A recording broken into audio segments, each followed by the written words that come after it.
Las opiniones vertidas en el siguiente programa pueden herir la sensibilidad de algunas personas, según su inclinación política.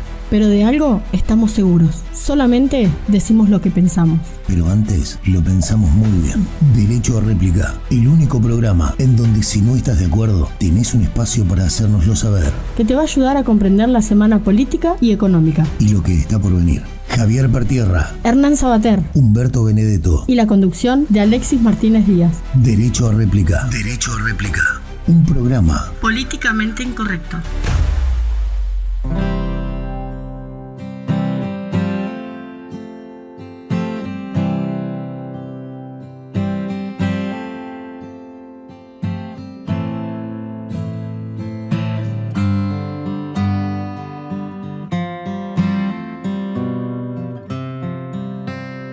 Bueno, arrancamos un nuevo programa, en este caso el tercer programa de Derecho a Réplica. Ya saben que nos pueden escuchar todos los sábados a partir de las 15 horas en Radio Mercosur, con repetición los lunes y martes también a las 15 horas, y obviamente en nuestro canal de YouTube también. En las redes van a tener todo el adelanto de lo que se viene, de lo que vamos a estar hablando inclusive la próxima semana, y también se pueden comunicar con nosotros vía WhatsApp. Después vamos a tirar todo, vamos a arrancar el programa como corresponde, agradeciéndole a nuestros auspiciantes BDG Diseño, diseño gráfico, imagen corporativa, branding, diseño digital, administración de redes sociales. En Instagram los podés encontrar como BDG Diseño, o también podés pedir tu presupuesto enviando un WhatsApp al 11 68 60 92 88 o por mail a bdgdiseño@gmail.com. Metalúrgica GB Bisoni, con más de 35 años de experiencia en el mercado, crecimos y seguimos creciendo, brindando calidad y una respuesta eficiente a nuestros clientes. Más de 50 máquinas construidas a lo largo de los años garantizan nuestra trayectoria. En Instagram los encontrás como metalúrgica_GB.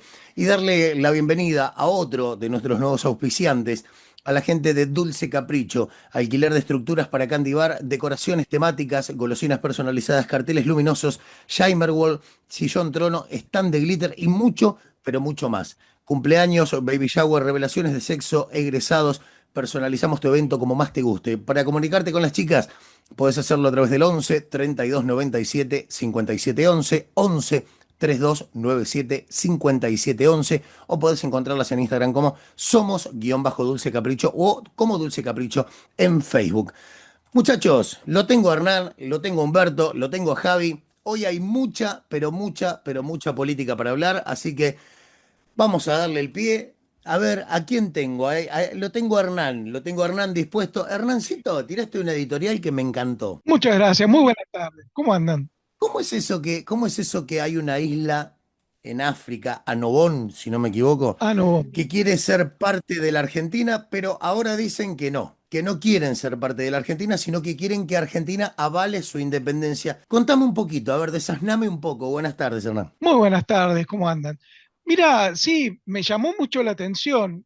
El tema es el siguiente: esa isla pertenecía a Guinea, y a su vez Guinea, en la época del virreinato del Río de la Plata, había como una especie de convenio entre Portugal y España, donde había regiones que compartían el virreinato del Río de la Plata. Por eso Annobón formó parte de lo que se podría llamar la región del Virreinato del Río de la Plata, a pesar de estar en África, y ahora el primer ministro de Annobón se independizó de Guinea porque tienen conflictos e intereses políticos. Acusa a Annobón, a Guinea, de no respetar su historia, su identidad, su parte cultural, y de ser muy cercano a dictadores como Maduro, etcétera, ¿no? Entonces, bueno, se ve que este muchacho, el primer ministro, anduvo buscando países afines y se acordó de que había sido parte del Virreinato del Río de la Plata, dijo Argentina. Entonces, bueno, vino y dice, bueno, nos gustaría que Argentina nos reconozca, porque encima Annobón se independizó, pero no está reconocido como país todavía. Y entonces dijo que le gustaría ser parte de, como una especie de territorio extracontinental de Argentina en África. Pero a su vez no quieren ser colonia argentina, porque dice, saldríamos de una colonia y nos meteríamos en otra. Entonces quieren ser parte de Argentina, pero no ser parte de Argentina, ser como un estado asociado, una cosa así. Como San Luis, Pero, un estado más o asociado. menos, Pará, exactamente. porque Humberto dijo como San Luis. Yo creo que en Argentina vos vas a Ushuaia y te dicen nosotros somos argentinos. Vos vas a Jujuy y te dicen nosotros somos argentinos. Vos vas a Córdoba y te dicen nosotros somos cordobeses. Él tira San Luis por no tirar Córdoba, porque sabe que los cordobeses quieren ser una república aparte. No, es que mi ciudad, Río Cuarto, ya es una república. Digo, estamos hablando de Estado asociado, que es otra cosa. Nosotros ya somos una república. ¿Te acordás, Humberto, cuando se armó el lío acá que, no sé si fue un lío o si todavía siguen con ese pensamiento de que Mendoza se quería independizar de Argentina? Sí, no, hubo varias de esas jugadas.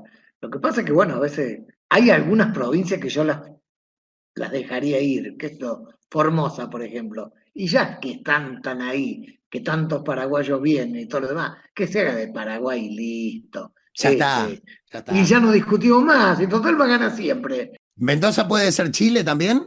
No, Mendoza yo lo que reía para este lado, porque, viste, Por el vino. en Chile no hay que darle ni un centímetro, porque al otro día te empieza a reclamar San Juan, San Luis, viste, no le puede dar margen, viste. Pero algunas provincias, por ejemplo, Paraguay, que es el más chiquito, bueno, dale Formosa. Y con Gildo, por supuesto, se lo regalamos, se lo mandamos en paquete, pero bueno. Claro, con Gildo incluido.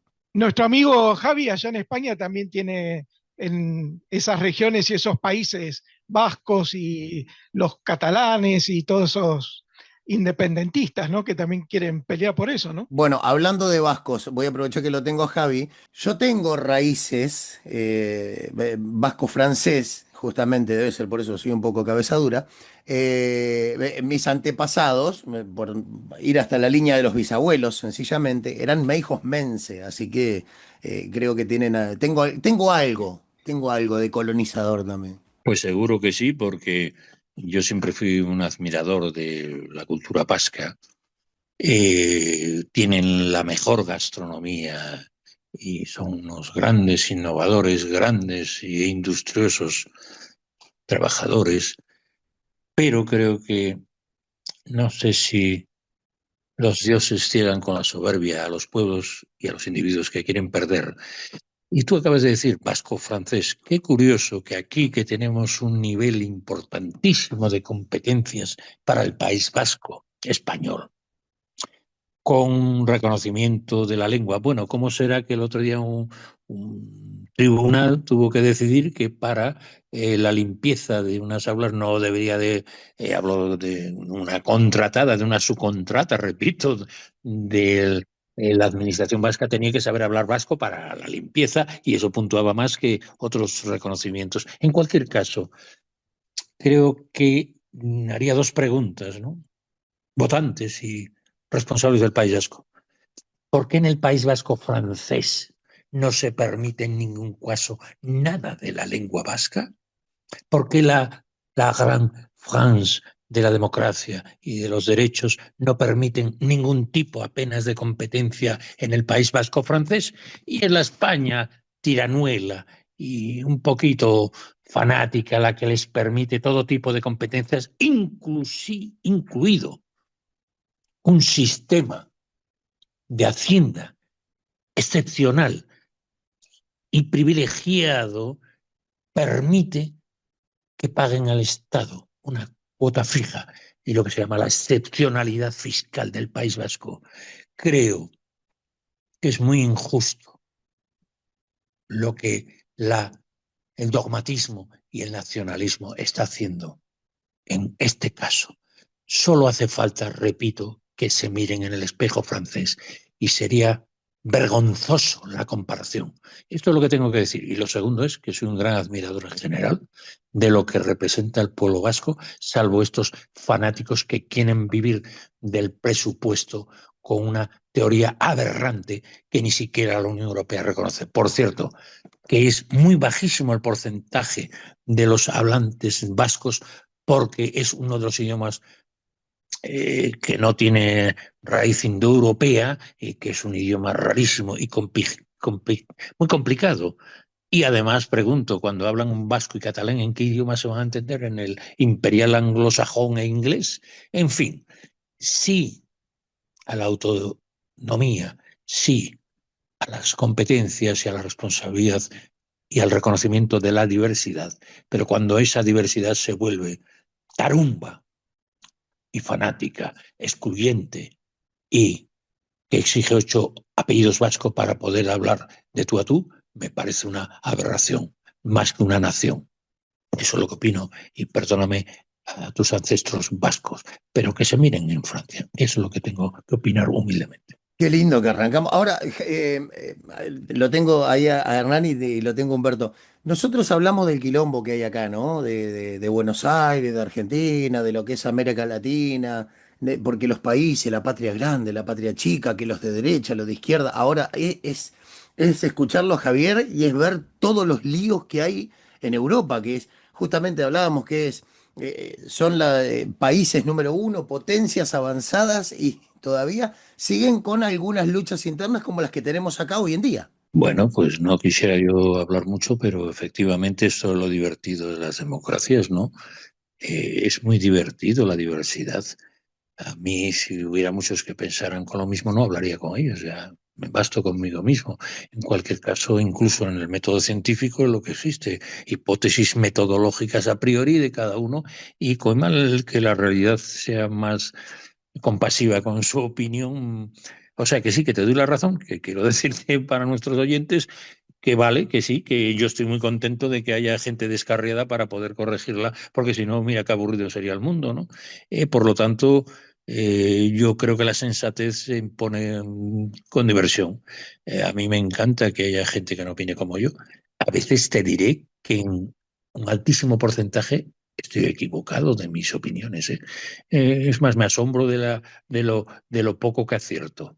Sí, de todos modos, Alexis, si ¿cuál es la diferencia? Allá no extinguieron a nadie. Y entonces cada una de esas culturas que crecieron independientemente pudieron mantener sus raíces. Acá, si vos analizás todos los pueblos originarios de la Argentina, tenés distintos idiomas, distintas formas. Lo que pasa es que quedan pocos y los pocos que quedan no lograron un nivel de desarrollo como para mantener en una situación de poder los reconocimientos a las distintas regiones también tuvieron que, no fueron gratis, fueron a tiro. Y la verdad que en ese esquema hace que determinadas regiones se sientan. Obviamente, eso es lo más interesante que tiene Europa, donde vos recorres, no sé, 100, 200, 300 kilómetros y te encontraste con 4 idiomas. Pero en Argentina también pasaría eso si los distintos pueblos originarios hubieran podido mantenerse y difundir su cultura. Digo, se podría hacer tranquilamente. Y serían idiomas diferentes también. Pero bueno, no ocurrió de esa manera. Lo que se toleró en Europa no se toleró tanto en América, digo. Entonces cambia bastante. Vos tenés razón, Humberto, pero yo quiero puntualizar, y perdóname, efectivamente estamos hablando de pueblos originarios que no conocían el alfabeto y no conocían la escritura. Y lo que marca el paleolítico con el neolítico esencialmente es la escritura. También el método de producción agrícola, pero la escritura es lo que parte aguas, como decís vosotros, entre el neolítico, o sea, es la escritura. No se conocía la escritura. Eran idiomas tenían mucha diversidad, y también tengo que decir dos cosas para que reconozcamos la diversidad de que en aquel entonces la cultura, que no se puede comparar con ahora, y el catolicismo permitía. Las primeras gramáticas que se hicieron de la lengua después del español no fueron la inglesa, ni la alemana, ni la francesa. Después, la primera gramática después de la española fue la náhuatl mexicana. Y después de alguna europea que corrió por vergüenza a hacerla, fueron la guaraní, etcétera. Quiero decir, la de Perú y algunas otras. Quiero decirte que nosotros siempre fuimos proclives a la diversidad. Hablo de cultural. En cualquier caso, claro que hemos cometido graves errores, pero no de integración ni de mestizaje. Ese no. Cuando tú hablas de Europa, Europa nos estuvimos matando. Vamos, no te puedo contar los últimos 500 años y creo que esta integración que estamos consiguiendo permite que teniendo 27 lenguas oficiales, que ya no podemos aceptar más porque hay 200 y pico dialectos, eso es contraproducente. Otra cosa es que en tu casa tú hablas como quieres, pero claro, ni siquiera el español es reconocido que es la segunda, pues yo creo que está entre las 3 primeras del mundo indiscutiblemente, en algunos sitios de Europa por recelos franceses, etcétera. Con toda la razón, y perdóname la extensión, pero yo lo siento en el alma, porque en España esa diversidad a veces es contraproducente, porque una cosa es tener tus reglas en tu casa y otra sacar esas reglas al ámbito público. No sé si me explico bien, pero yo creo que ni lo sensato es ni pasarse ni quedarse. Y recuerdo que hay muchas lenguas, digamos, de pueblos originarios que han podido sobrevivir, ¿no? No, está bien. Hablando, a ver, por ejemplo, en Nepal hay 15.000 dialectos distintos. Eh, Así que yo creo que entre ellos se entienden. Creo que hoy en día, por una cuestión de población o de superpoblación, el chino debe ser el idioma que más se habla en el mundo. Después se habla el inglés. Creo que por el tiempo de la superpoblación. Pero es la lengua más antigua de Europa, el euskara. Es una lengua cuyos orígenes, como decía bien Javier, no se, aún se desconocen. Algunos historiadores remontan a la lengua vasca a la prehistoria. Tras la Revolución Francesa de 1789, estaba mal visto, cuando no estaba prohibido, obviamente, hablar euskera. Por eso no se tenía en cuenta el apego de los vascos a su lengua. En el 69, en 1969, abrió la primera Ikastola, que es la escuela de euskera, y desde entonces el número de vascohablantes sigue creciendo y creciendo. En la actualidad se calcula que hay alrededor de 700.000 hablantes, que es el 25% de la población total, 150.000 de ellos en las provincias del norte de Francia. Así que, por favor, no queremos una guerra con los vascos, porque no, ya tenemos bastante quilombo por acá. Y hablando de tantos dialectos y entre gente que no se entiende, hablando entre gente, acá estamos hablando en Argentina entre gente que sí se entiende y que hablan el mismo idioma. Humberto, te pregunto, hay un dato que dice que Sergio Massa jugaría con Cristina Fernández de Kirchner, o Cristina Fernández, como le quieres decir. Acá hay un dato entre gente que sí habla el mismo idioma y otra vez aparece Sergio Massa en la escena, otra vez aparece Cristina. Contame un poquito qué tenés de novedades de eso. Hoy el esquema diferenciador dentro del peronismo no es bastante difícil, tiene más que, digamos, si uno está buscando el peronismo no K, que dicho sea paso, en la provincia de Buenos Aires tendría una aceptación, según la última encuesta que me pasa mi amigo, de entre el 7 y el 8%, lo cual es chico, ¿no? Eh, eh, pero obviamente Massa no tiene ninguna posibilidad de hoy plantear una diferencia con Cristina, porque la gente no se lo creería, ¿no? Pero hay otras personas que están planteando dentro del peronismo republicano, por así llamarlo, confrontar, pero por fuera, por dentro es imposible. El Partido Justicialista ya hace de la época de Menem Cafiero, que no tiene internas, que fue la última interna importante, así que a partir de ahí el que manda, el que tiene el poder, unifica, y Cristina hoy lo sigue teniendo, porque tiene la mayor intención de votos de todos los peronistas que, por ejemplo, veo en esta encuesta, la sigue teniendo Cristina, ¿no? Mucho más que, bueno, bastante parejo con Axel. Ahí sí podría generarse una diferencia. Lo que pasa que es difícil de que se diferencien porque vienen del mismo riñón. La que sí puede darse el lujo de cambiar de discurso es Cristina, porque se dio cuenta, es la más inteligente de todos, se dio cuenta que algo está cambiando en la Argentina, y como hizo el discurso el último domingo, en su discurso empezó a hablar de un Estado eficiente, no del Estado presente, algo que para un kirchnerista es como si te metieran una piña. Empezó a hablar de otras cosas porque está viendo que con el discurso anterior no le vas a ganar al gobierno.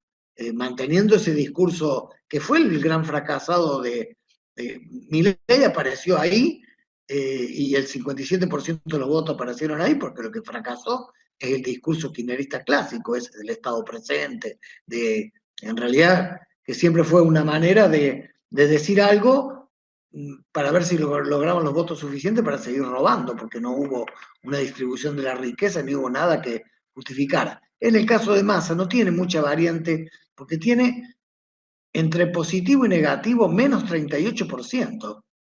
Apenas tiene un 24% de imagen positiva y toda la demás es negativa.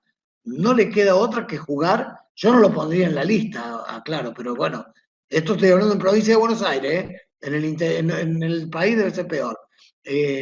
No le queda otra que acompañar a Cristina, que midiendo mal, pero por lo menos la que tiene una proyección de hasta un 25% de muy bueno, eso quiere decir que la van a votar sí o sí, y tiene un 16,1 de bueno, que eso generalmente se reparte. Así que Cristina puede juntar en la provincia de Buenos Aires entre 30 y 31% de los votos, algo que Massa no podría nunca. Tenemos dirigentes peronistas que lanzaron el espacio Primero la Patria y en una carta dirigida a Cristina señalaron su compromiso en repensar el presente y el futuro para generar nuevas convocatorias que recuperen a los compañeros decepcionados de la política tradicional. ¿Están queriendo levantar heridos? No, bueno, los otros días voy a hacerte una pregunta importante que yo no te la contesté y que sí me generó una nota de opinión que vos gentilmente publicaste en Animal de Radio. Vos preguntaste, ¿cómo se consigue el 50% si hay dos extremos que mantienen 30 puntos? Y se consigue buscando aliados.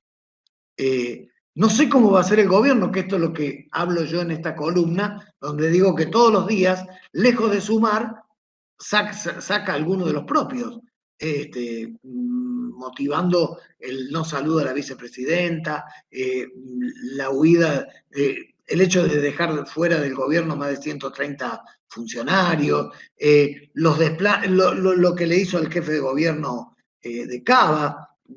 La verdad que ni siquiera Kicillof le hizo una actitud como esa. Y el jefe de gobierno Macri es de los nuestros, si lo mirás esto, patea para el mismo arco, en términos que podrá tener diferencias. Ahora, eso desplante a los propios, y todos los días lo hace un poco, es una manera de quedarse en el 30, y ver cómo, sin utilizar dirigentes, con una batalla cultural, convencer al 20% que le falta para tener una mayoría que le permita ser reelecto. Bueno, lo busca a través de la famosa batalla cultural, que la verdad que es un tema que no lo terminan de entender, cómo se hace una batalla cultural. Pero bueno, por el otro lado, Cristina, ¿qué entiende? Y hay que cambiar el discurso.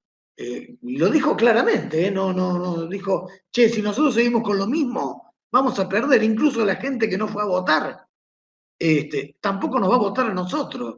Tras lo cual hay que reformular. Bueno, en ese reformular, algunos, que son casi todos gente del kirchnerismo, están pensando en la posibilidad de conformar una alianza mucho más amplia y con sectores que a lo mejor no tuvieron nada que ver.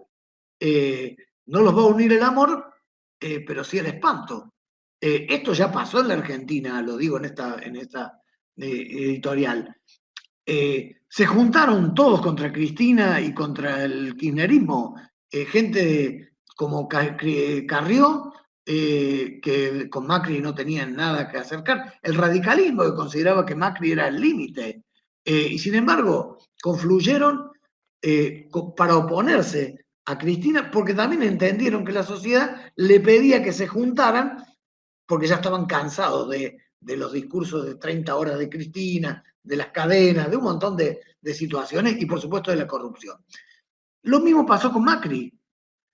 Terminaron juntándose, el día que gana Fernández, se encontraban en el mismo escenario gente que había denunciado a Cristina o gente que había dicho cosas que si me las dijeran a mí, yo no me juntaría nunca más con ellos y sin embargo se juntaron. Estaba Massa, que era un opositor a Cristina, estaba el cineasta, que no me acuerdo el apellido, que falleció, que bueno, también había dicho barbaridades. Había un montón de sectores que supuestamente no podían estar juntos y que se juntaron para enfrentar a Macri y ganaron. Claro, después, a la hora de gobernar, lo mismo pasó con el macrismo o con Juntos por el Cambio, el hecho de juntarse en contra no te garantiza que tengan una uniformidad en la gestión y a veces las cosas no funcionan como no funcionaron, sobre todo en el gobierno de Fernández. Pero no te sorprenda que haya una alianza entre peronistas y radicales en contra de Milei en el 2027. No te sorprenda. ¿Cómo le va a ir? No sé. Pero lo que sí estoy convencido de que si el gobierno sigue rascándose para adentro, echando de su propia fila a gente que lo acompañe y que patea para el mismo lado, y bueno, del otro lado van a cosechar todo lo que él tira, como hacía la Cenicienta, ¿viste? Lo que sí, Cristina, es imposible que encabece, pero todo lo que hay alrededor o fuera del oficialismo tiene un montón de figuras que pueden ser convocantes, racionales, republicanos y que haciendo una alianza con el peronismo podrían poner en jaque al gobierno. Así que me parece que es por ahí donde la oposición está buscando. Por supuesto, en estas elecciones de provincia de Buenos Aires va a pasar lo mismo que en Capital. Un 30% va a votar 30, 31, 32, 35, ponele, va a votar a favor del gobierno. Un 30, no más de un 31, va a votar a favor del kirchnerismo. Y todo lo que se llama el camino del medio o los ñoños republicanos, todo ese espacio va a estar diluido y dividido, como pasó en Capital. ¿Sabés qué me hiciste acordar cuando estabas hablando hace un ratito? No, porque llaman a uno de acá, otro de allá, otro de allá, y después, bueno, mantener una gobernabilidad es difícil porque me uno en contra de este, me uno en contra de este. Está bien, nos unimos todos en el mismo espacio en contra de alguien y después, claro, le ganamos, obviamente, pero después, ¿cómo garantizás la gobernabilidad? Me hiciste acordar al River de los años 60 que compró al mejor jugador de cada puesto para ganar absolutamente todo y no ganó absolutamente nada porque eran buenos cada uno individualmente, pero en equipo no funcionaban. Ahora, te hago una Y pregunta. aparte eran de River, que ni bien se pusieron la camiseta, se les enfrió el pecho y chao, ¿viste? No, no, Humberto, no. Humberto, por favor. Nos van a tirar con de todo. Escúchame, te hago una pregunta. No quiero preguntar de qué cuadro es cada uno. Ya sabemos que a Javi no le gusta el fútbol. Escúchame, te hago una pregunta. Hablando un poco seriamente de lo que es la foto política. Es serio esto del pecho frío de River, ¿eh? No es No, por no es ningún favor. chiste, ¿eh? Por Pero favor, no bueno, van a bajar usted el me dijo que programa. yo sea como soy, así que Pero bueno, de esa así manera. tenemos que ser, como es cada uno. Ahora, te hago una pregunta. Vos me dijiste, sí, no, no, vos dale nomás al cordobés, dale, déjalo que hable. A ver, te hago una pregunta. Vos me dijiste, bueno, obviamente Cristina lo va a encabezar por todo este tema del proceso y acá y allá. Ahora, ¿a vos te parece que el peronismo puede ganar algo, puede sumar sin tener a Cristina como referente? Está bien, sabemos que atrás de todo esto está Cristina, está la mano y está la lapicera que tiene Cristina, que no la tiene ninguno de los otros políticos, ¿no? En el peronismo. Pero ¿te parece que puede agrupar la misma cantidad de votos si Cristina está al frente a si Cristina no está al frente? No nos olvidemos que en la última elección dijo, este es mi candidato elegido y lo puso Alberto Fernández y ganó y arrasó, pero después la verdad que dejó mucho que desear, ¿eh? Bueno, pero el peronismo no puede estar más de 4 años sin el poder. Es una enfermedad que tienen. Ellos no tienen un proyecto de país. El peronismo que queda, digo, ¿no? Tienen un proyecto de poder. Sin el poder no son nada. Así que no importa cómo van a hacer, de qué manera van a engañar, puede que no les salga, digo, ¿no? Pero van a intentar volver al poder, porque es la razón de su existencia, estar en el poder. Tras lo cual, si tienen que hacerse liberales, se hacen liberales. Si tienen que hacerse progre, se hace progre. No tienen drama. No es una cuestión ideológica. ¿Vos decís que son muy camaleónicos? Cuando ven que no funciona más ese discurso, hacen otro. Che, estos son los mismos que decían que Menem era el mejor presidente de la historia. Y ahora se olvidan, se lo desconocen, ¿viste? Como lo desconocen a Fernández. No, Fernández fue una situación. No, yo no estuve en el gobierno Fernández, dice, fue vicepresidenta. Y no se ponen colorado. Humberto Benedetto tiene una nota tremenda, una editorial tremenda que se llama Todos los días un poco, haciendo un paralelismo a lo que es la canción del queridísimo León Gieco, que la pueden leer en la página de Animal de Radio, www.animalderadio.com.ar.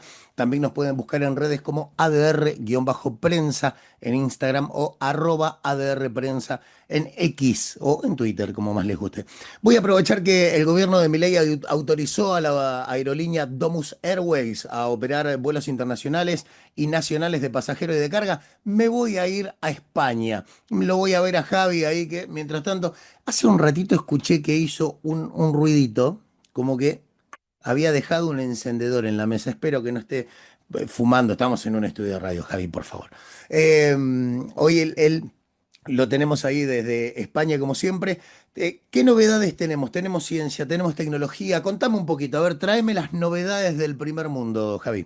Bueno, yo tengo una novedad que intento transmitir, que no es que no debemos de fumar, pero hay algo que debemos de cuidar tanto como nuestros pulmones. Es más, diríamos que más.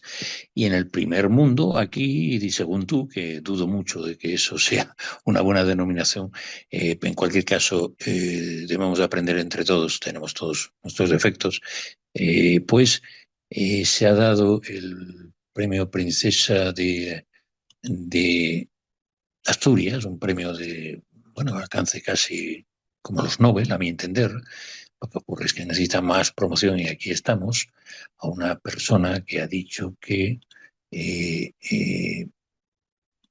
España admite tantos migrantes relativos como Estados Unidos o más.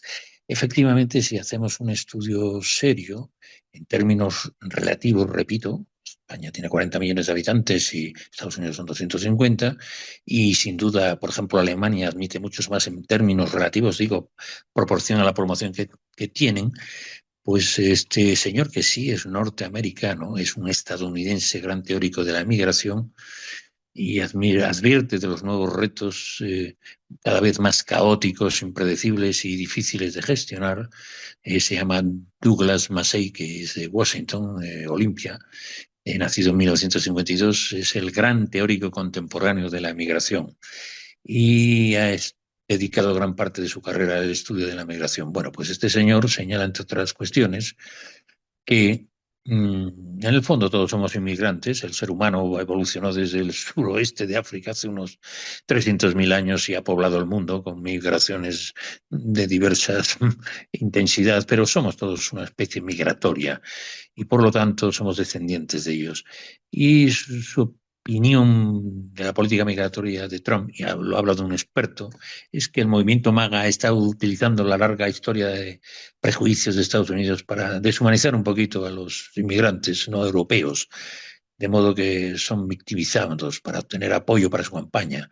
En cualquier caso, la geopolítica, él dice que teniendo en cuenta que, repito, hay muchos países, entre ellos España, que tienen más, en términos relativos, más acogida a migrantes que Estados Unidos, señala que este futuro prevé una evolución muy, muy caótica, muy dura por el aumento sobre todo de los cambios climáticos, de la violencia civil y criminal y otras cuestiones que son de nuestra época. Por lo tanto, Estados Unidos ya no es gran país de acogida con relación a otros países, incluido la Unión Europea, que todos debemos de saber gestionarla. Esa es una noticia que Y si crees, pues me parece importante. Y la otra, estamos hablando de tecnología y también es muy simpática a mi entender porque habitamos muchos dentro de nosotros, o hay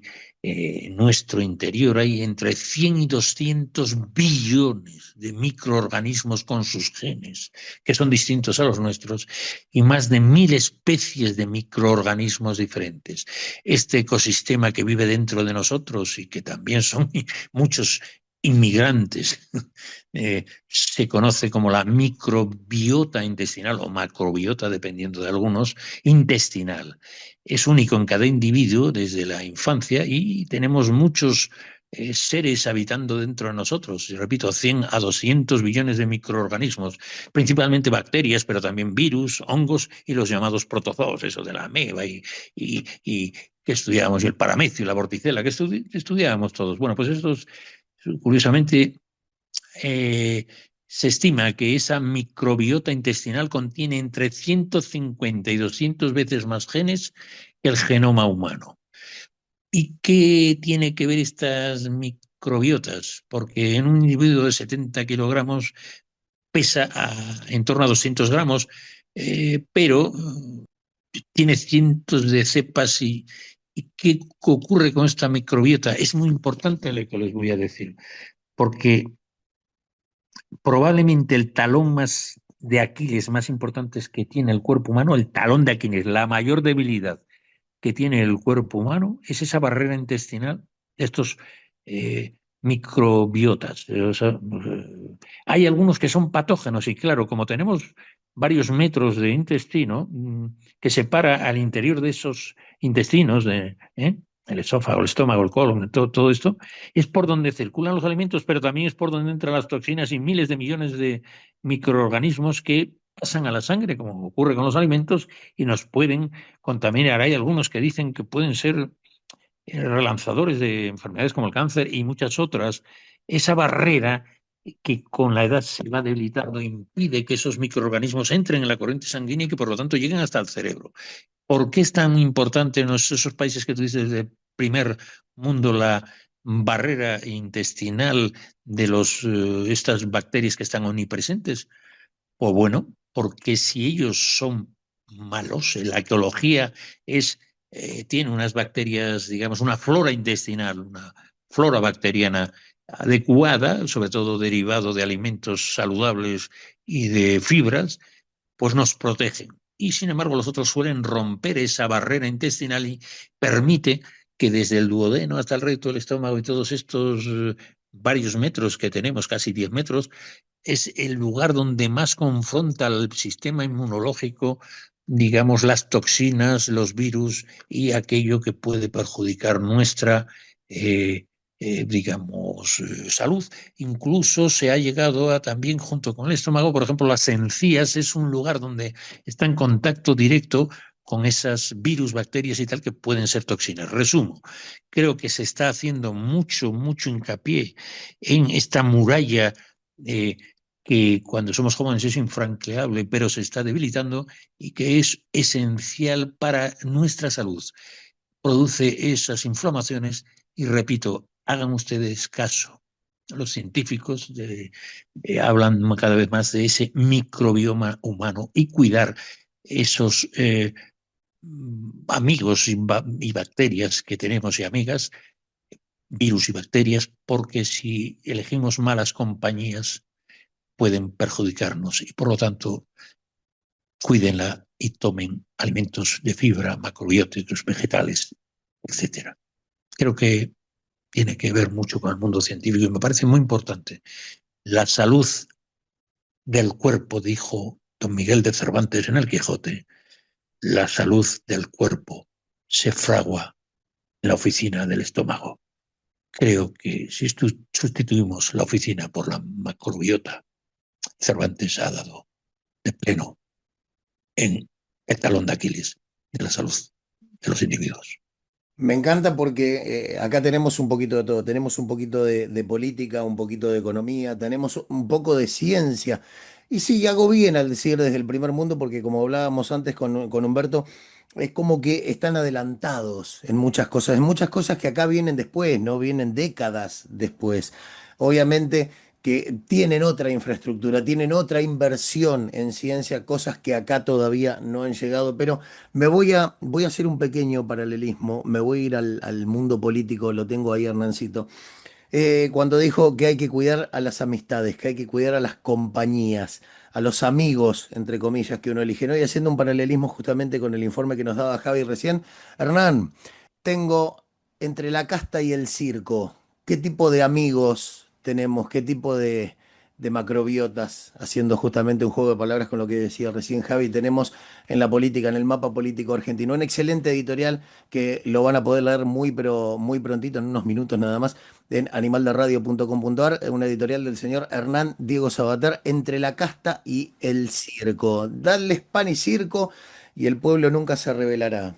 Sí, tal cual, Alexis. Bueno, creo que fue un excelente complemento con lo que venía diciendo Humberto al principio, ¿no? La editorial se basa principalmente en la crisis de los partidos políticos. Hoy quiero hablarles de algo que va más allá de la coyuntura y de cómo está el país en general. Quiero hablarles de algo que creo yo que atraviesa a todos los espacios políticos sin distinción de colores ni consignas, y me refiero a la crisis profunda, en el mejor de los casos, de terapia intensiva y en otros ya terminales de los partidos políticos en Argentina. Porque lo que estamos viendo no es únicamente el desgaste de gobiernos o el fracaso de una gestión, es mucho más grave. Es la descomposición de las estructuras que alguna vez dieron sentido a la representación democrática. Es la caída libre de los partidos que ya representan a unos pocos, ni siquiera respetan sus propias bases. El peronismo, por ejemplo, está atrapado en su laberinto de internas, discursos vacíos, fórmulas agotadas, con personajes reciclados entre causas penales e inutilidad de gestión. Solo recordar los últimos personajes que gobernaron y que gobiernan en estos últimos tiempos. ¿Para qué les voy a hablar de Cristina Fernández, de el otro Fernández, Massa, bueno, que nombrábamos a Gildo Infran, que nombrábamos al principio, y Kicillof, ¿no? Entre muchos otros. La UCR sobrevive sin voz, sin épica, sin futuro y con un representante entre comillas, ¿no? Como Martín Lustó, que política y éticamente deja bastante que desear. Y Juntos por el Cambio, bueno, ya no se llama más así, tampoco se sabe muy bien hacia dónde va, ni qué va a terminar siendo, porque el PRO, tal como lo veo, viene estando en coma, soñando lo que fue y lo que pudo haber sido, mientras la Libertad Avanza se lo va comiendo. Por suerte, dentro del PRO, en algunas provincias mantiene su liderazgo y tiene grandes dirigentes que tratan de diferenciarse. Esto por nombrar a los tres que son o supieron ser los más representativos. No voy a hablar del 2 o 3% de la izquierda más extrema que defiende políticas que son, a mi entender, miserables. En ese vacío irrumpió con fuerza la Libertad Avanza con un mensaje simple pero poderoso. Terminar con la casta, barrer con los privilegios, cortar de raíz un sistema que, es cierto, ha empobrecido al país y cansado a la gente. Durante estos primeros tiempos de su vida fue la gran esperanza de la centro-derecha, de los liberales, de los hartos y de los descreídos, algo que alguna vez supo capitalizar Mauricio Macri, pero esa esperanza ya muestra signos de desgaste, y no por culpa del relato ajeno, sino por las decisiones propias. Porque una cosa es denunciarla a la casta y otra muy distinta es rodearse de esa misma casta, que decir no reconocer.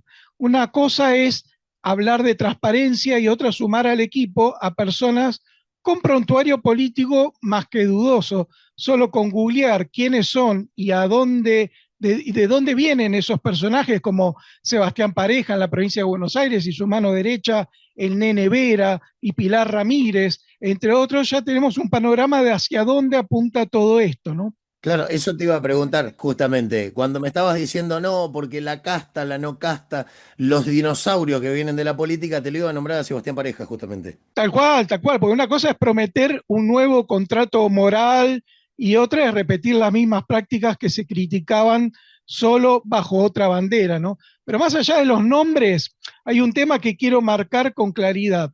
La forma importa, y es lo que nombraba también Humberto al principio, ¿no? Y lo que vimos el 25 de mayo en el Te Deum, que fue una señal para mi entender lamentable. El presidente de la Nación, Javier Milei, no saludó al jefe de gobierno de la Ciudad Autónoma de Buenos Aires ni a su propia vicepresidente. Por diferencias personales, por cálculo político, no importa. Pero hace rato que tiene más relevancia su hermana que la vicepresidente. Y ese gesto, junto con otros que se fueron sumando a lo largo de estos meses, fue un desplante institucional, una falta de respeto al cargo y sobre todo un gesto que cayó muy mal en la sociedad. Porque los argentinos pueden aceptar un estilo directo, incluso el tono confrontativo, pero no aceptan la soberbia, el desprecio y la falta de códigos. Y hay algo más que tampoco podemos dejar pasar, el ataque sistemático a periodistas que no se alinean con el relato oficial. Periodistas que no son militantes de nadie, que no están ensobrados y que, sin embargo, son señalados, hostigados, difamados, solo por hacer preguntas incómodas o plantear dudas legítimas. ¿Ese es el respeto por la libertad de expresión que se pregona? ¿Esa es la Argentina nueva que nos prometieron? ¿Esa viva la libertad carajo? Miren, el problema no es solo qué se dice, el problema es cómo se ejerce el poder. Porque gobernar no es tuitear, no es gritar en redes, no es pelearse con todo aquel que piensa distinto. Gobernar es construir, es persuadir, es sumar y sobre todo es dar el ejemplo. En una parte de la editorial, justamente que hace Humberto Benedetto, que la pueden leer en animalderradio.com.ar, dice que después de eso fue el turno de los periodistas, siendo los más maltratados, aquellos que en teoría estaban más cerca de las medidas pro mercado que propone el gobierno, pero que no son obsecuentes ni voceros del presidente. También le llegó el turno a los economistas, que aún compartiendo la misma visión de mercado, son atacados con epítetos impropios de un presidente. Ahora la pregunta es, el otro día estábamos hablando con Humberto de, está bien, el peronismo va con un 30%, la Libertad Avanza con otro 30%, pero queda un 40% del electorado que hay que tratar de seducir. Ahora la pregunta es, no sé si Humberto, Hernán, cualquiera de los dos me puede contestar, ese 40%, ¿cómo lo seducís? De un lado tenés la vieja política del peronismo que está tratando de renovarse. Dijo Humberto, hay que cambiar los dichos, hay que cambiar el diccionario, porque si no acá no vamos a ningún lado. Ahora, por otro lado, lo tenés como lo marcaba Hernán, este divorcio entre presidente y vicepresidente en el que no se hablan, en el que hay espacios que no se sientan a hablar juntos. Este no saludo del presidente al jefe de gobierno de Cava. Entonces, ¿cómo seducís a ese 40% diciendo acá estamos todos unidos, estamos todos para luchar por una Argentina mejor, cuando en casa las cosas son un quilombo? Bueno, pero a lo mejor no se logra eso. Obviamente, el peronismo, kirchnerismo puede seducir cambiando figuritas y cambiando discursos sobre todo. Hay elementos de la historia argentina que dice que cuando la oposición suscribe los mismos valores que al oficialismo lo llevaron a la presidencia, termina reemplazándolo.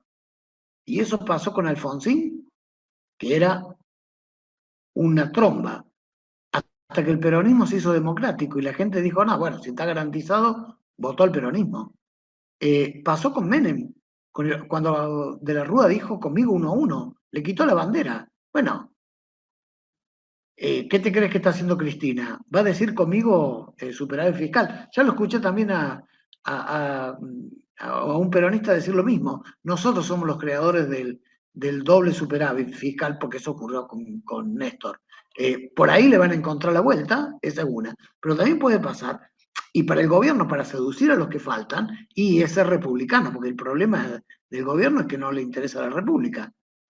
Y el sector que votó a Juntos por el Cambio, el que votó a Patricia Bullrich, el que votó a lo que era Juntos por el Cambio, tiene como principal bandera la república, más allá de ser más pro Estado, pro mercado que pro Estado y algo de moderación.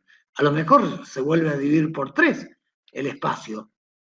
Y por eso yo decía que si un sector moderado puede unirse y conformar una alianza nueva de los ñoños republicanos, a lo mejor saliendo segundo termina ganando una segunda vuelta, porque estoy seguro que en esos dos extremos tanto se odian que van a preferir votar a un tercero antes de que gane el otro. Así que puede pasar que se seduzcan para llegar al 50, pero puede pasar que haya 3/3. Lo mismo que ocurrió en la elección anterior, y bueno, le tocó a Milei en esta, le puede tocar a algún ñoño republicano en la que viene, o le puede tocar que otra vez vuelvan los dos extremos a pelear. Cuando vuelvan los dos extremos, me parece que si Cristina es la que está representando uno de los extremos, no tiene muchas posibilidades. En ese sentido, Milei todavía tiene más votos que Cristina. Pero puede pasar que haya un tercero en discordia y lo deje afuera a cualquiera de los dos. Ahora te hago una pregunta. Yo te voy a pedir un nombre o un espacio político. Vamos a tratar de hacer un poco vamos a tratar de adivinar. Te pregunto, si para vos representa un mapa de tercios las próximas elecciones. Bueno, de un lado la tenés a Cristina. Bueno, me vas a decir, no, porque Cristina no puede. Bueno, no importa, vamos a poner la figura de Cristina. No, claro, sí. Hoy tenés a Cristina, 30 puntos tenés a Cristina. Punto. Listo, entonces Hoy. ponemos 30 puntos hoy a Cristina, 30 puntos a Javier. ¿Quién es el tercero en discordia para vos? Todavía no.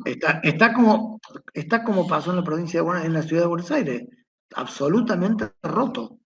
Un poco de radicalismo, un poquito de la coalición cívica, un poquito del peronismo no acá, otro poquito del PRO, de lo que podés llamar el PRO republicano y todo lo demás. Eso conforma un 40% de gente que no es ni kirchnerista ni mileísta, que opta a la hora de votar en función del menos malo.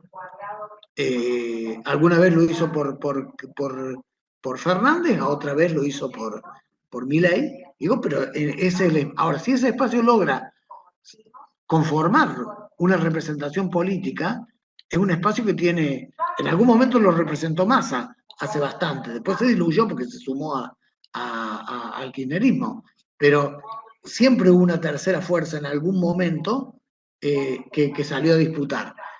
Bueno, esa tercera fuerza, que si se logra una tercera alianza en ese esquema, bárbaro. Ahora, también puede pasar que el kirchnerismo deje de ser kirchnerismo y se transforme en un peronismo bueno, pro Estado, que no tiene ningún problema de hacerlo. Digo, en la historia del peronismo ha sido pro capitalista, pro socialista, pro poder. No tiene ningún problema de cambiar el discurso para llegar al poder. Pero puede pasar también eso, que haya una mutación. Pero si no, ahora, de lo que sí estoy seguro que con los gestos autoritarios que tiene el gobierno, solo se va a quedar con el 30%. Eso estoy seguro. Si no cambia la forma. Sí, no yo coincido. Se tiene que dar cuenta el presidente que el crédito no es infinito, y ese es el problema de muchos políticos que, no digo que sean mesiánicos, pero que se creen que porque tienen una cuota de poder les va a durar para siempre, ¿no? Los argentinos sabemos esperar y también tenemos esperanza, pero también sabemos castigar. Si la política vuelve a fallarnos, la bronca no va a ir solo contra un gobierno, va a ir contra todo el sistema. Ese es el problema. El presidente dijo el otro día, Roma no paga traidores. Lo que le recordaría yo al señor presidente es que Roma también cayó. Y si pasa eso, ahí no sé si va a quedar algo. Pues ya la gente ha depositado la esperanza en muchas opciones y cada vez está más defraudada, ¿no? La verdad que creo que hay que barajar y dar de nuevo, como bien decís, Humberto, se necesita una representación un poco distinta en este juego de la política. Y aparte no sé cómo hace no sé cómo hace para creerse Roma, ¿viste? Todavía no le ganó a nadie. No es ni la Lazio. Por eso, por eso. Che, les hago una pregunta así concreta. Me responden los dos si quieren ustedes que están acá. ¿La política argentina está en terapia intensiva o está a punto de fallecer? No, yo diría que está en en terapia intensiva, se recupera, vuelve a entrar en terapia intensiva, la ponen en coma, muestra signos de mejoría, después vuelve a caer y así está internada, digamos. ¿El peronismo cómo está, Humberto, para vos? No, vuelvo a insistirte, está en el proceso que tiene que pasar un movimiento político que tiene una derrota y un fracaso. Porque una cosa, posteriormente a Cristina, lo que hubo una derrota, pero no se podía, o por lo menos la sociedad no lo veía como un fracaso. El post-Fernández es una situación de fracaso, aparte de derrota. Eh, a ver, convengamos lo siguiente.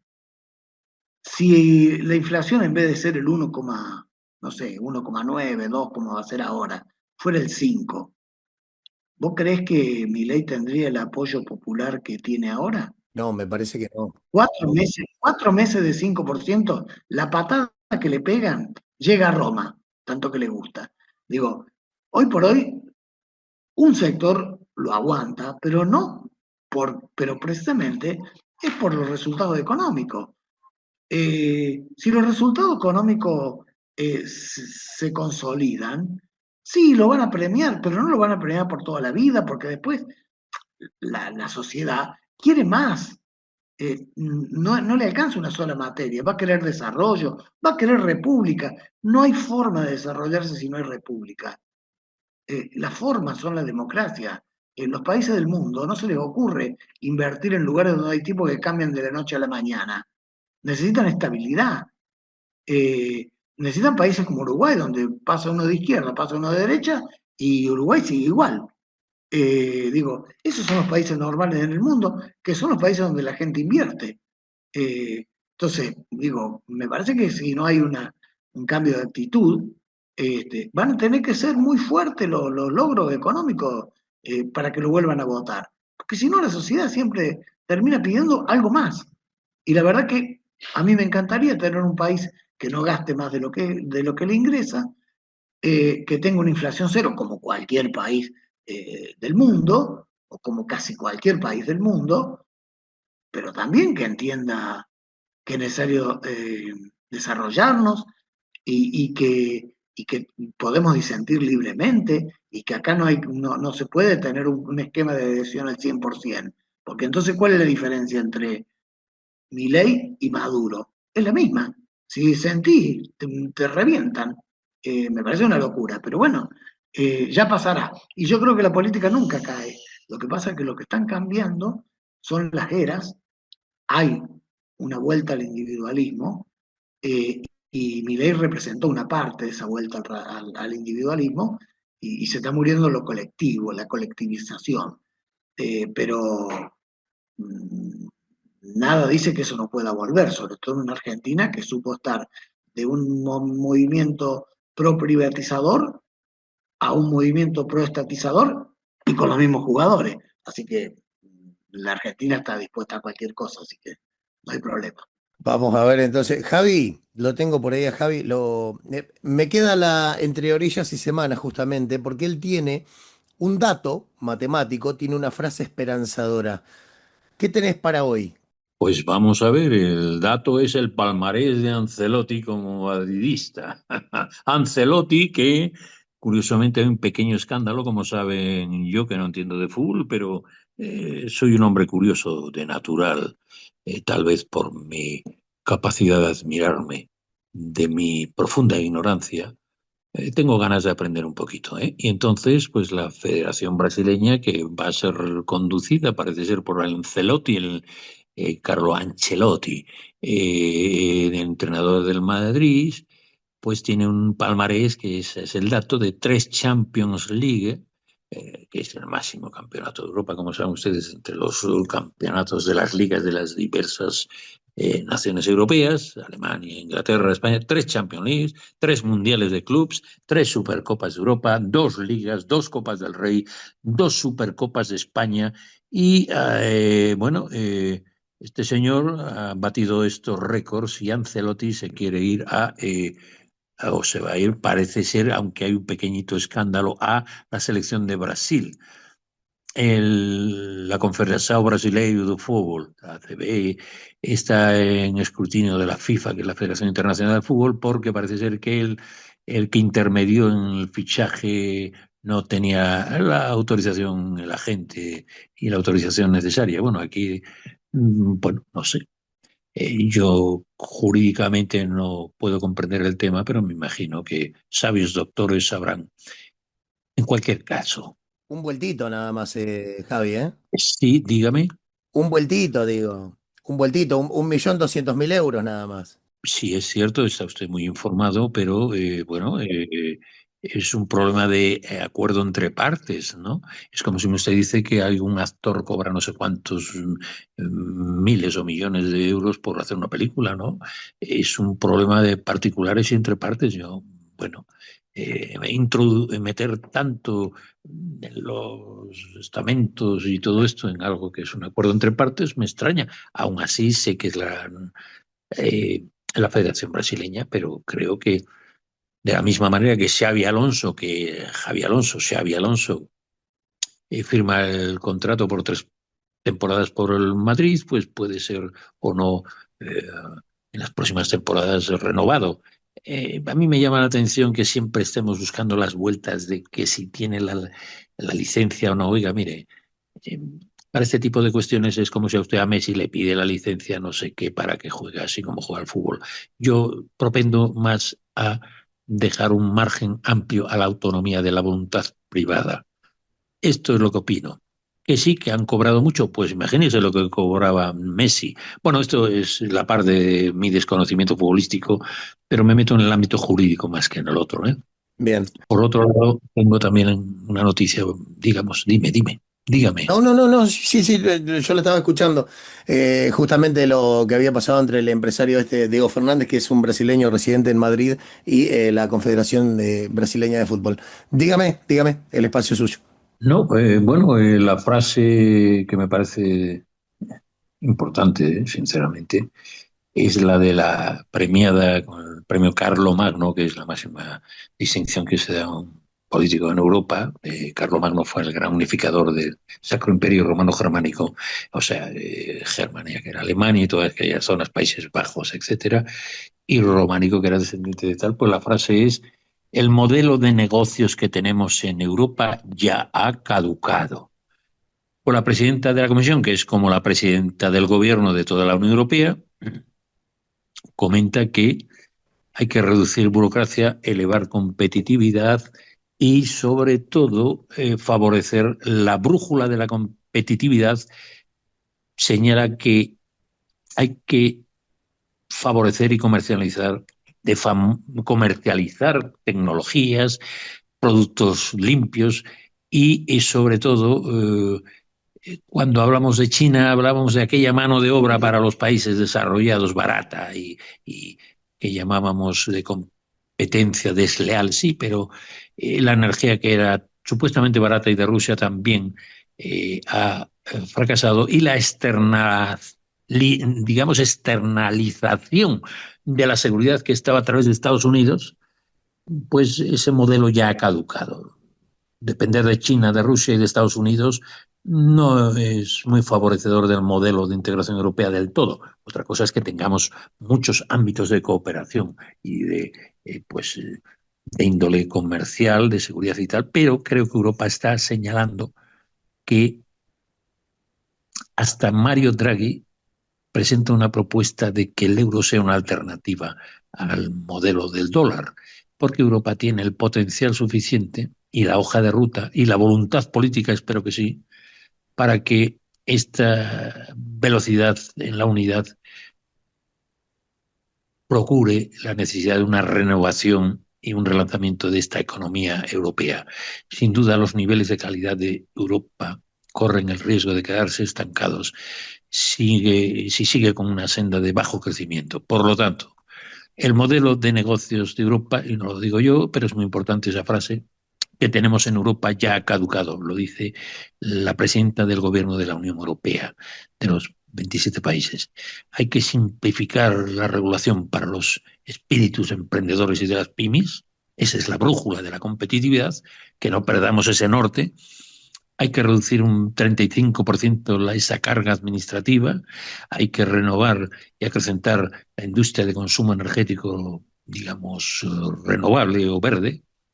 Y por último, permitir un desarrollo transfronterizo entre, digamos, las naciones de Europa del capital riesgo. Tenemos un déficit financiero de esa soberanía todavía, resabios de la soberanía nacional y también un resabio energético. Hemos visto, y en este programa lo hemos anunciado, que el presidente Sánchez se ha reunido y ha reclamado mayor interconexión energética, porque como ustedes saben, la energía no puede acumularse difícilmente, las baterías todavía no han tenido mucho desarrollo, entonces la energía tiene que estar siempre circulando, por decirlo así, a lo bruto, ¿eh? ¿Qué ocurre? Que si en un momento se necesitan energías, y en España como hay un enorme potencial, casi del 40-50% de energías renovables, cuando por diversos motivos complicados del mix energético esto falta, se pueden importar y exportar a través de las redes energéticas. Si hay malas interconexiones, falla casi todo. Pues igual que ocurre con las operaciones de financieras y de capital riesgo. Hoy, viendo la dispersión del mercado interior financiero europeo, muchas empresas que quieren crecer van a capital riesgo, etcétera, y se van a Estados Unidos por esa facilidad. Hay un mercado muy integrado, que es el mercado de los estados federales, el estado federal de los Estados Unidos, y creo que debemos ir a esa federalización energética, financiera, etcétera. Creo que esto servirá de ejemplo también para que los fraternales países de Mercosur y de América procuren esas interconexiones energéticas, financieras y en general educativas. Aquí hay los Erasmus, hay mucho intercambio y eso ahí es mucho más sencillo. Tienen ustedes casi en general 2 lenguas. Aquí tenemos 27 y 200 dialectos. Por lo tanto, os animo a que, según Ursula von der Leyen, vayamos a estos brújulas de la competitividad y que nuestro modelo de negocios, que suena mal, pero es la manera de poder ser solidarios, ser productivos y competitivos, vayamos siendo más integradores y más, llamemos, favorecedor de este mundo nuevo que viene, que necesita mucha formación y mucho emprendimiento. Esa es la frase. El modelo de negocios que tenemos ya ha caducado. La próxima semana hablaremos de algún gobierno y la noticia relevante es que va a haber un encuentro de Green, economía verde, donde el foco principal de la Green Week, que es una semana de economía verde del 2025, será la economía circular. ¿Qué quiere decir eso, señores? Y termino ya. Pues que debemos de, cuando usemos cosas, reciclarlas y volver a reutilizarlas, como ocurre con el vidrio, donde aquí se recoge todos los viernes, hablo en mi zona, todos los vidrios, la gente conserva todas las botellas, las mete en una bolsa y esa es la economía circular del vidrio. Hay otros días, el martes, etcétera, que es el del carbón. Bueno, pues este Green Week, o sea, la semana del ámbito verde que se celebra en Bruselas del 3 a 5 de junio, el lema, repito, son las soluciones circulares para una Europa competitiva. Esa circularidad supone reaprovechar desde el carbón el plástico o el vidrio, entre otros muchos materias, ¿no?, de desecho. Bueno, pues esto es que esta conferencia incluye alto nivel de políticas de economía circular. Todos debemos aprender de que las potenciales soluciones para un futuro más eficiente en el uso de recursos son claves para poder mantener el desarrollo. Vamos a tener entonces la semana que viene justamente un informe sobre la Semana Verde que se va a estar dando justamente, como decía nuestro compañero Javi, en Bélgica, en Bruselas, del 3 al 5 de junio, y es un debate para impulsar sobre cómo la circulación puede convertirse en una nueva realidad económica. El evento contará, entre otros temas, con expertos oradores. Vamos a tener un montón de... No me quiero adelantar, pero en la semana que viene te comprometo a eso, Javi. Por supuesto, a la orden. Digo que aquí entre semanas y entre días y semanas es de lo que se trata, de ser útil a nuestra audiencia. Obviamente, obviamente. Bueno, te dejo descansar por hoy, Javi. Muchísimas gracias. Gracias por estar nuevamente con nosotros. Sabemos que la diferencia horaria es muy grande, son 5 horas más allá en España. Y bueno, muchísimas gracias. Buen descanso entonces. Te espero el próximo sábado. A la orden, por supuesto. Humberto, te espero el próximo sábado. Venís, ¿cómo te sentiste hoy? Bien, bien, bien, bien, sumamente libre. Es la idea, que te sientas libre, que digas lo que tengas ganas de decir, que hagas tus análisis. Y dice mi señora que hablé demasiado. Pero bueno, No. Es más, la próxima semana la invitamos. ¿Cómo se llama tu señora? Vanina, y eso que no cené. Chiste Bueno, interno. la, la- la próxima semana la invitamos a ella para que venga a opinar también. ¿Qué tanto? Bueno, Bueno, pero te sentiste bien. sí, por supuesto. Te espero entonces el próximo sábado, Humberto. Muy agradable conversar contigo y espero la editorial, a ver qué se viene para la próxima semana. Vamos a ver qué cosas hace el gobierno, qué cosas hace la oposición que llame la atención como para escribir algo. Ojalá que siempre hay para escribir, así que no hay problema. La Argentina da para todo. Siempre hay para escribir, la Argentina da para todo y en este programa lo que primamos justamente es la libertad de expresión. Siempre lo decimos, una cosa es defender la libertad de expresión y otra cosa que las expresiones se transformen en un libertinaje. Acá hablamos con conciencia, decimos muchas cosas, hablamos sobre muchos temas, pero sobre todo con conciencia. Hernán, te espero el próximo sábado. Sí, por supuesto, acá voy a estar. Un placer haber estado en este tercer programa con ustedes y agradecer a todos nuestros oyentes que están del otro lado. Perfecto, entonces vamos a cerrar con nuestros auspiciantes. Los esperamos a todos el próximo sábado. Ya saben, 15 horas a través de Radio Mercosur, con repetición los lunes y los martes, 15 horas también. Sábados, 15 horas por Radio Mercosur y después por todas nuestras redes. Lo pueden seguir al señor Humberto Benedetto a través de su Instagram, @Humberto Benedetto, con doble T, justamente, o a nuestro amigo Hernán Sabater. Lo pueden seguir ahí en @SabaterPrensa, @Javi Pertierra, para otro de nuestros corresponsales.